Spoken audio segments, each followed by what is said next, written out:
Hello, I'm Rick Marks, and we're going to show you the motion controller demo that we showed at E3 with a few little extra add-ons, and we're going to show it in some more depth now that we have more time to talk about it. So here's our latest prototype of our motion controller. Still not the final design, but getting closer. And we're showing, again, you can see video of me coming from the PlayStation Eye. PlayStation Eye is just set by the TV. Should be kind of roughly torso height. Doesn't matter exactly. The system kind of can deal with that. And then I can switch into virtual mode, and you can see the controller move one-to-one with my motion in the video there. You see me in the video, so you can see that it does what I do. And if we zoom in a little bit closer here, I can actually show you even more one-to-one. You can see the video better and my motion better. So again, zoom in, zoom out. It's in 3D. So we get all the different rotation angles. You can see I'll have to show you the twist by going really slowly here. But all the different rotations and the XYZ position.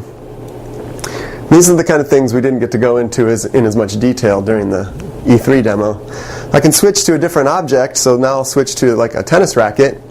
And now you see the virtual tennis racket moves when I move the controller. And if I switch into a video view, because we have video of the player, we can actually overlay graphics onto the video. And because the object actually is being tracked by the camera, the way we overlay the video is perfect because it's using the video information for the tracking. So everything matches up perfect. That's why the tennis racket stays in the video just like that. Then another really neat thing about our system is it's an absolute tracking system. So I'm going to switch back to this mode. But you can see when I track, if I push the button here, a ball will come up out of the floor in the virtual space. Well, that exactly maps to a real place in the real world. And so every time I push that button, it's going to come up out of this place in my living room, for example. And you can switch to a different object. I'll get to the baseball bat, which is more my game. Oh, no problem. And so we had a mode in there for E3 Anton forgot about, which is a reduced gravity mode, so you could get yourself a meatball and hit it. And this one's kind of neat too. If you switch into this mode, then it's like first person mode. And when I hit it, oh, foul tip. Here we have the stop sign we just wanted to show because in the virtual world you see how it says stop and it's readable, but when you switch to a camera view it's a reflection of me kind of, so the stop sign is reversed. Kind of subtle thing. And that one actually can be used to hit the ball with too. We have a very large sword, which all games should have. And this is kind of a throwback to an old demo we did with tracking with the ball and a chain. So the ball kind of has this mass. And here we can shine. There's where we're going to do some drawing later. Some painting over there. And there's the other objects. So you see the flashlight. It's really tracking me in position. So when I move in position, it actually knows where the flashlight is and it knows where it's pointed. So it has all the different information. And same thing for the gun. You can point the gun, shoot it, and also you can move around in step. And as you might remember from E3, you can switch into the first-person shooter mode. And then you can see I'm in that virtual room looking like out, just like out of a camcorder or something, and I can shoot these little virtual bullets.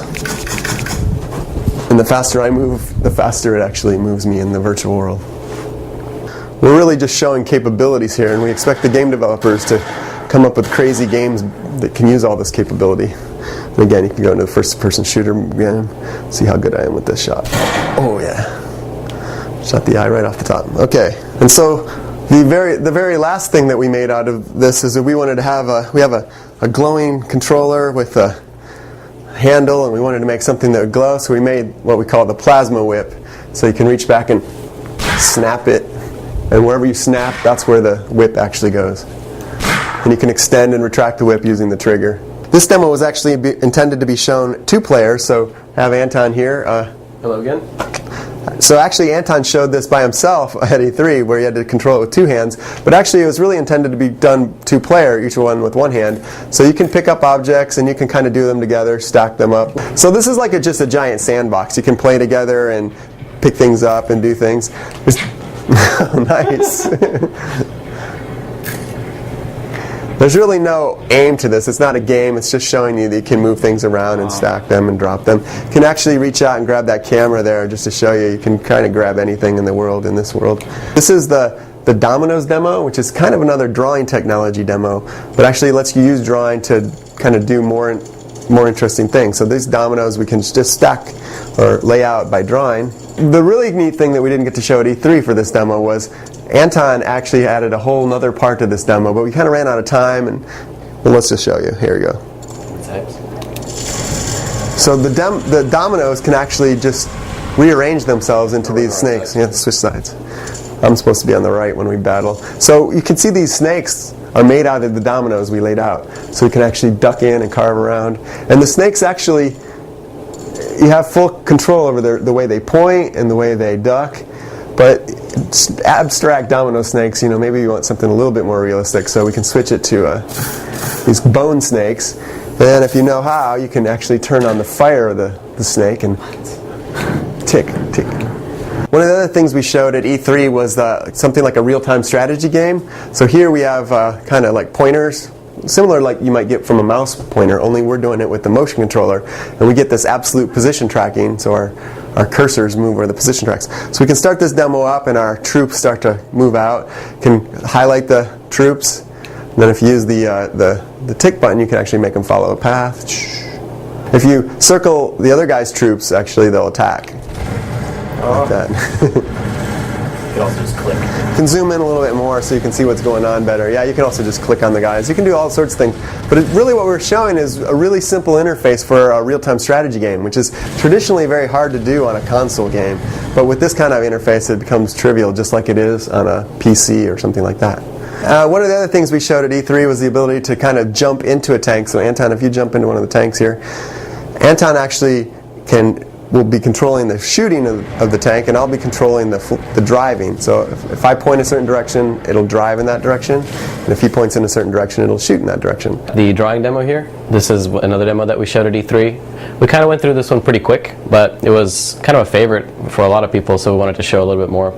Now we have it working two-player also here. A lot of people say, you can kind of do this with a pointer or maybe some kind of other sort of interface, but it's a little bit subtle, but it's actually very difficult to write or paint with a pointer because it's kind of like drawing with a paintbrush that's the length of like a meter stick or something. So you have to be very careful with your wrist. So it's much easier to actually draw with position, and that's something that is unique to our controller. So you can also kind of think about it as drawing something with a laser pointer. It's very difficult. Like if you ever try to write your name with a laser pointer, it's just nearly impossible. But when you have position, it's much easier. Here we were trying to simulate kind of like a Chinese calligraphy. So here we use the position and sort of rough orientation of the controller to get a paintbrush-like feel. So you can really do these broad strokes and it will track you in a very expressive kind of way. So for this demo, you really also need the position and orientation, because when you actually spray, it matters if you spray to the left and it kind of is more blotched out, or if you spray directly. Also, it matters how close you are, because if you're too close, you're going to start to drip and your lines will be very small. And if you are farther away, you can kind of get a more broad stroke.